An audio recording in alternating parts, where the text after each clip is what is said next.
सिंहावलोकन एक। तो hello friends, कैसे हो आप सब लोग। उम्मीद करती हूँ सभी लोग अच्छे होंगे। तो फ्रेंड्स, एक महार लड़के ने धारवाड़ के सरकारी हाई स्कूल में प्रवेश प्राप्त करने के लिए सन 1856 के जून में सरकार के पास निवेदन किया।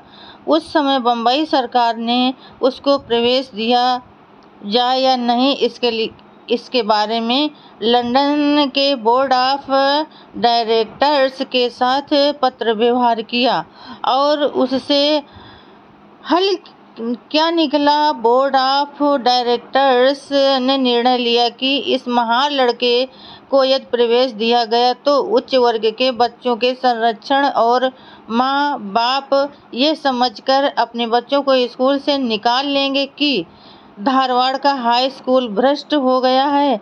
उसी प्रकार सरकार के बारे में उच्च वर्णीय हिंदुओं का मत विपरीत हो जाएगा। इस प्रकार की स्थिति सरकार की दृष्टि से अच्छी नहीं है, इसलिए महार के बच्चे को स्कूल में प्रवेश नहीं दिया जाए और बम्बई सरकार ने इस फैसले पर अमल किया। अछूतों की पढ़ाई लिखाई के बारे में सरकार की इस प्रकार की नीति थी कि उच्च वर्णीयों को पढ़ाया जाए और अछूतों को न पढ़ाया जाए। इसके बारे में और धारवाड़ के प्रकरण के विस्तृत और साधारण जानकारी डॉक्टर अंबेडकर ने बहिष्कृत हितकारिणी सभा की ओर से साइमन कमीशन के सामने 29 मई 1928 को प्रस्तुत किए गए निवेदन में दी है। सरकार की इस नीति के कारण सन 1855 तक अछूतों के लिए एक भी स्कूल शुरू नहीं किया गया, लेकिन कुछ वर्षों बाद सरकार ने अछूतों को शिक्षा देने की नीति अपनाई और स्कूल शुरू किए गए। सन 1881-82 तक शिक्षा का प्रसार कितना हो गया था, यह दिखाने के लिए उन्होंने निवेदन में निम्न प्रकार से जानकारी दी है।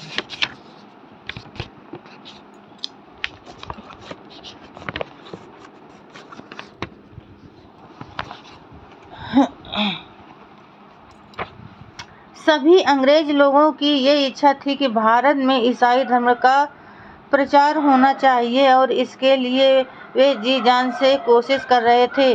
वे मिशनरियों को मदद करते थे और अपने अधिकार के बल पर धर्मांतरण को बढ़ावा देते थे। उन्होंने लॉर्ड मैकाले को इस प्रकार की शिक्षा योजना तैयार करने के लिए कहा कि भारतीय लोगों को इस तरह की शिक्षा दी जाए जिससे उनके मन में अपने धर्म के प्रति घृणा पैदा हो और ईसाई धर्म के बारे में प्यार की भावना पैदा हो। अंग्रेज अधिकारियों को मन ही मन लगता था कि अपने अनुकूल शिक्षा प्रणाली हो और उन्होंने उस प्रकार की शिक्षा योजना तैयार करवाई।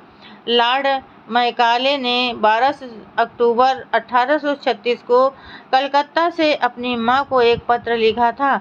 उस पत्र में उन्होंने बंगाल में ईसाई धर्म का कहां तक प्रचार होगा इसके बारे में अपने विचार प्रदर्शित किए थे। वे लिखते हैं कि सन 1857 में ईस्ट इंडिया कंपनी के प्रमुख डायरेक्टर मिस्टर मंगल्स ने हाउस ऑफ कॉमन्स में इस तरह का एक वक्तव्य दिया था कि भारत के एक छोर से दूसरे छोर तक ईसा की विजय पताका बड़ी शान से फहराने के लिए ही भारत का विशाल साम्राज्य हमारे हाथ में सौंप दिया है।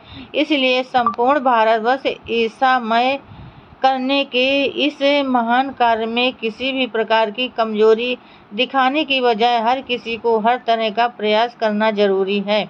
उस समय रेवरेंड केनेडी ने कहा था कि जब तक हमारा साम्राज्य भारत में बरकरार है तब तक किसी भी कठिनाई की परवाह किए बिना संपूर्ण देश में ईसाई धर्म का प्रचार करना ही हमारा मुख्य कार्य है। इस बात को भूलने की आवश्यकता नहीं है। हमारे हाथ में आई हुई सारी सत्ता और अधिकार का उपयोग इस काम के लिए किया जाए और वह यहाँ तक कि भारत ईसाई धर्म का पूर्व की ओर का प्रबल किला होकर रहे।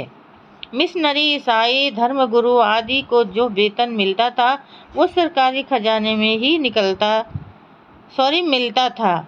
अंग्रेज सिविल और फौजी अधिकारी अपने हाथ के नीचे काम करने वाले छोटे बड़े नौकरों को ईसाई धर्म स्वीकार करने के लिए पग पग पर उपदेश करते थे, आग्रह भी करते थे और जबरदस्ती भी करते थे। उसी प्रकार फौजी भारतीय सैनिकों को और अधिकारियों को भी ईसाई बनने का प्रयास जोरों से जारी था। ईसाई उपदेशकों ने सन 1840-1860 के दौरान संपूर्ण देश में अपनी बस्तियां बसाकर हिंदू और मुस्लिमों के धर्म पर अपने व्याख्यान, लेख आदि तोहफों का बड़ा जबरदस्त हमला शुरू कर दिया था। यात्रा हो, साप्ताहिक बाजार हो, लोगों के घूमने फिरने की जगह हो, यहाँ आदमियों का समूह दिखाई देता था, वहीं जाकर वे अपना उपदेश देना शुरू कर देते थे। मिशनरियों ने एक तरह से इस तरह का संकल्प ही कर लिया था जो आज तक भी कायम है।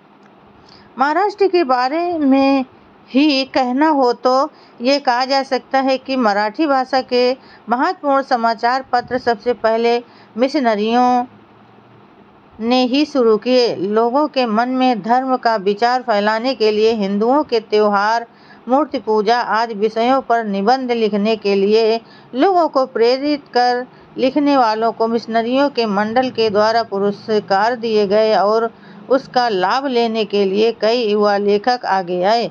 लोगों में धर्म का विचार फैलाने में इन साधनों का अच्छा उपयोग हुआ। लोगों की ये सोच बन गई थी कि मिशनरियों के घेरे में कई ब्राह्मणों के घुसने की वजह से हमारा धर्म बहुत बुरी स्थिति में आ गया और लोगों में खलबली मच गई। तो फ्रेंड, आज के लिए बस इतना ही।